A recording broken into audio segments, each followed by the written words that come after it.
નમસ્કાર મિત્રો. કાલે અમરેલી ઘટનાનો બેનને જામીન મળી ગયા. આમાંથી ઘણું બધું શીખવા જેવું છે. છેલ્લા 8-10 વર્ષમાં એક સમયે જે આમ તો સંગઠિત તો પટેલ સમાજ પહેલેથી છે, પણ આટલી સંગઠન જે યુવાનોમાં જે હતું એ નહોતું, અને આટલી જે જાગૃતિ આવી છે પાટીદાર અનામત આંદોલન પછી, તેનું આજે આ પરિણામ આપણે જોઈ રહ્યા છીએ.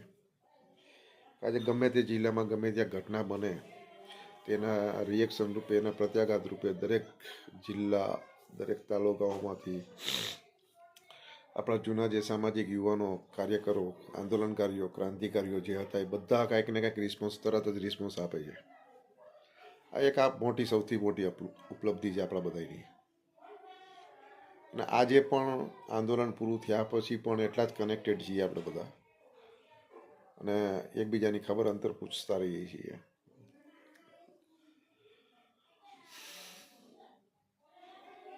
વાત એ છે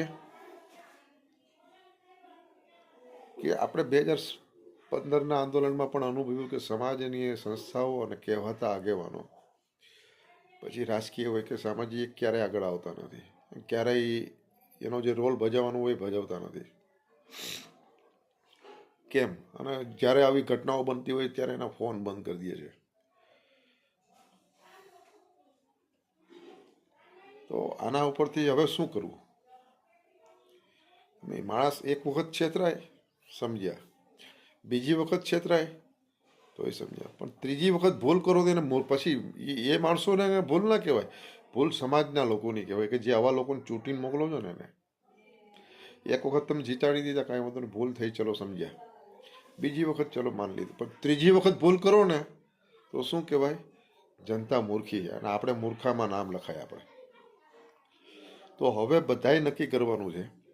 આજે છાપેલા કાટલાઓ છે બધા, આ લોકોને આપણા માટે રાજ કરવા મોકલીએ છીએ કે આપણા કામ કરવા મોકલીએ છીએ? પહેલાં તો જનતાએ નક્કી કરવાનું છે કે આપણે એને કામ કરવા મોકલ્યા છે આપણા માટે, કે એ આપણા માટે રોપ જમાવવાની દાદાગીરી કરીને આપણી બધા સાપ છાડવાના, આપણે હેરેસ કરે ને આપણો એનો પાવર આપણે બતાવવા માટે મોકલ્યા છે. પહેલાં તો એ નક્કી કરો. જો પાવર બતાવવા માટે મોકલ્યા હોય તો તમારે ઈશાન કરવાનું. પણ આપણા સારા કાર્ય કરવા માટે મોકલ્યા હોય, આપણા પ્રશ્નોને વાચા આપવા માટે મોકલ્યા હોય, તો આવી લુખ્ખા તત્વોને સાંભળી લેજો. આવા લુખ્ખા તત્વો જે ચૂંટાઈને પછી જનતાની સામે જ દાદાગીરી કરે છે ને, એના ઘર ભેગી ના કરી દો. હવે એ ગમે એ હોય, બરાબર, એ દૂધે ધોયેલા જે હોય, કાંઈ જરૂરત નથી, કોઈ સફાઈ જોતી જ નથી. આપણે જેટલા પિક્ચરમાં ચિત્રો હતા ને, બરાબર, એને મૂકી દો. બીજી એક વસ્તુ, આપણે બેનને લઈ એવા આગતા શકતા કરી, બેનનું થોડુંક માનસિક અને એના પરિવારને થોડુંક ધરપત થઈ, અને કે આપણે સન્માનથી એને બહાર લઈ આવ્યા છીએ. પણ અમુક લોકો હજી જે ક્રેડિટ લેવાની વાતો કરે છે ને, કે અમે સમાધાન નાન તેન ટી ટી ટાટા ટે તમારું જે ચાલુ છે ને બંધ કરી દો કેસેટો, બરોબર. અમને ન બોલાવો એમાં જ મજા છે. આ તો તમારો બાપ પગ અને તે રેલા આવી ગયા ને, અમારા જેવા હજી લોકો જીવતા ના હોય ને તો આ મુદ્દો હજી જીવ, આ હજી દબાઈ ગયેલો જ છોકરી. આ આંદોલનકારીઓ જીવે છે ને, હજી આ ક્રાંતિકારીઓ હજી છે ને, એના હિસાબે 24 કલાકમાં બધું ઊભું થઈ ગયું બધું. અને જે 5 વર્ષથી 4 વર્ષથી અમે બધા શાંત હતા ને, એને બધાને તમે ઊભા કરી દીધા.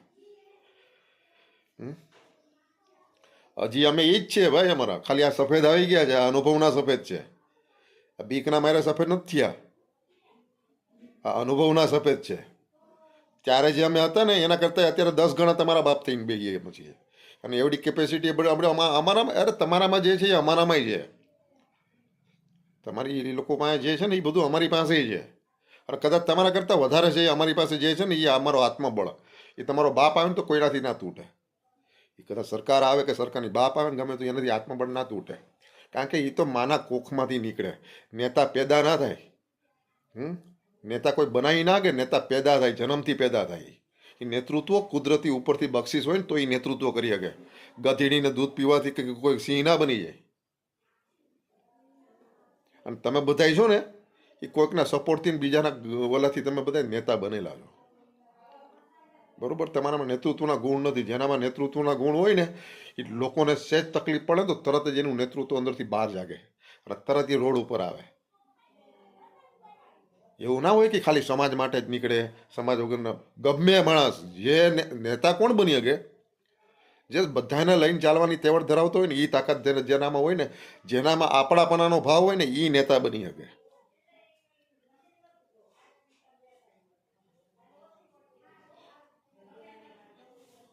એટલે આ બધાને છે ને હવે ઘર ભેગી ના કરો.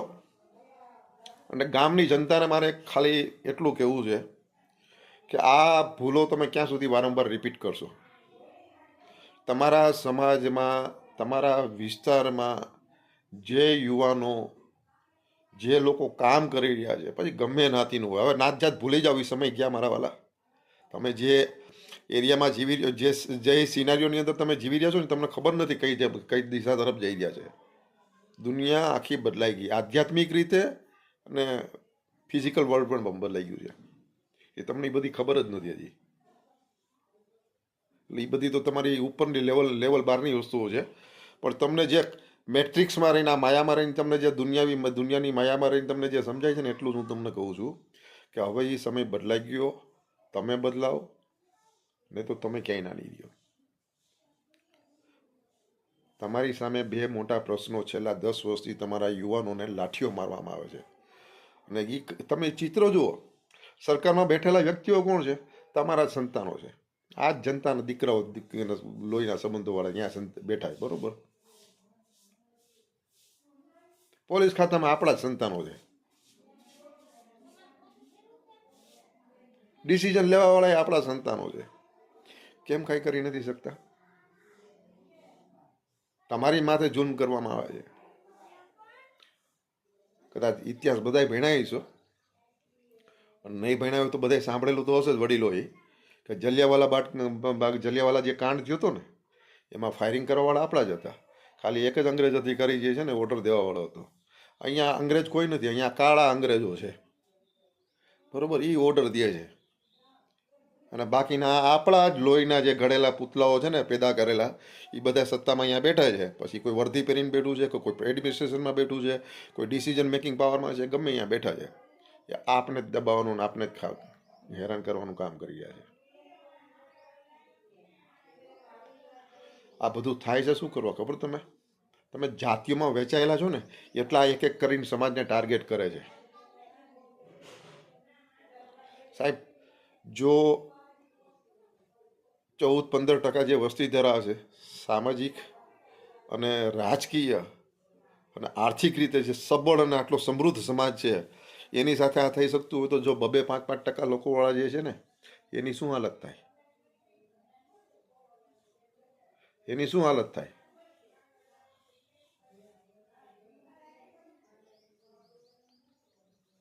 અને આ ઘટના કદાચ યુપી બિહારમાં બની હોત ને, અને યુપી બિહારની પટેલની દીકરી હોત ને, તો આનું પરિણામ અલગ હોત. આ તો ગુજરાતના પટેલો છે ને, બંગડીયું પહેરીને બેઠા છે ને, હું પોચા વાતાવરણમાં જીવેલા છે ને એટલે. બાકી જાઓ યુપી બિહારમાં ખબર પડે કે અહીંયાના પટેલો કેવા છે.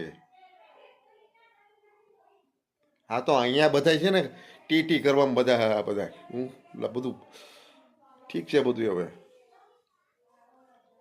ભાઈ, શિક્ષણથી માણસ જો કાયર બનતો હોય ને, તો એ શિક્ષણ નકામું છે.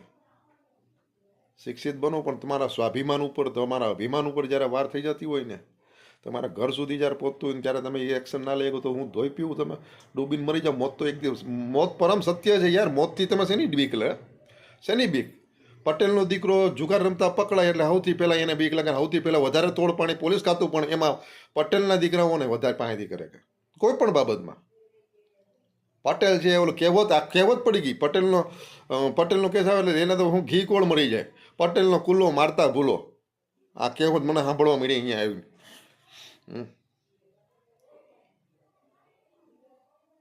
પટેલનો કુલ્લો મારતા ભૂલો. એટલે તમને શેની બીક? અને તમે દારૂ પીઓ, જુગાર રમો, બધાને બધી ખબર હોય. બરોબર?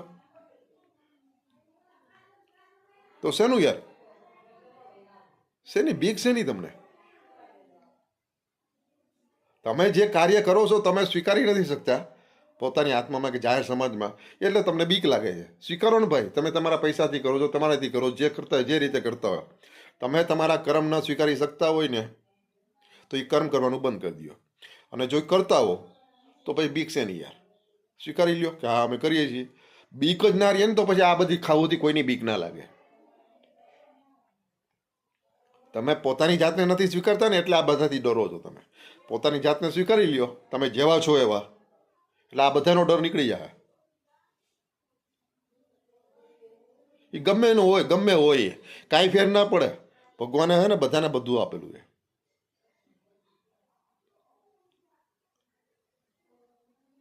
યુદ્ધ છે ને રણભૂમિમાં લડાતા પહેલા મગજમાં લડાય છે. યુદ્ધ રણભૂમિમાં તો પછી લડાય, પહેલા મગજમાં લડાય છે. એ લડતા શીખી જાઓ એટલે બધા પ્રશ્નો તમારી સામે સોલ્યુશન થવા માંડશે. અને ડર નામની વસ્તુ જો જે દિવસે પાચમ માંડી ને તેથી સાઈડ નથી થવાની, તેથી તારો બાપ કે તમારી માએ કોઈ નહીં બચાવી શકે. જેથી તમારું લખેલું હોય છે ને કોઈ નહીં બચાવી શકે, તેથી એ બધું ઘડી આવીને ઊભી રહેવાની. તો પછી ભાઈ જે વસ્તુની તમને ખબર નથી તો એનાથી ડરીને ન કરવા. તમે કહે લાગી જાય મરી જાઉં ના તે ન કરવા. અરે હોરવા નીકળી જાઓ, 50 માણસ 100 માણસ ટોળું હોય તો શું છે?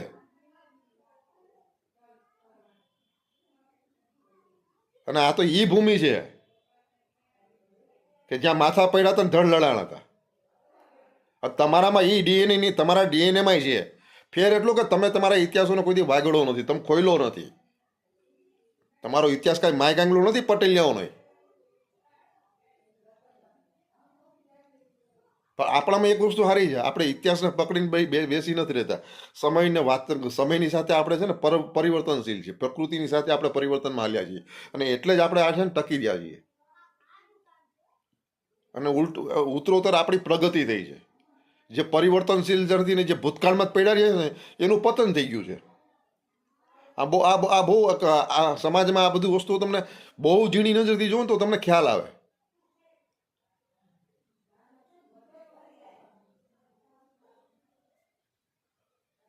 બસ મારું કહેવાનો મતલબ એ છે કે જેમ આ રીતે સંગઠિત એક ખાલી સમાજ સંગઠિત થાય છે ને, જો દરેક સમાજ સંગઠિત થઈ જાય તો તમે શું ના કરી શકો. દરેક સમાજના યુવાનોની જો એક ટીમ બને અને દરેક સમાજ જો સંગઠિત થઈ જાય, એકબીજાની ઢાલ બની જાવ, તો શું ના થઈ શકે તમારાથી. વિચારજો, અને જો યોગ્ય લાગે ને તો આપણે કંઈક આગળ વધશું. જય મહાકાલ.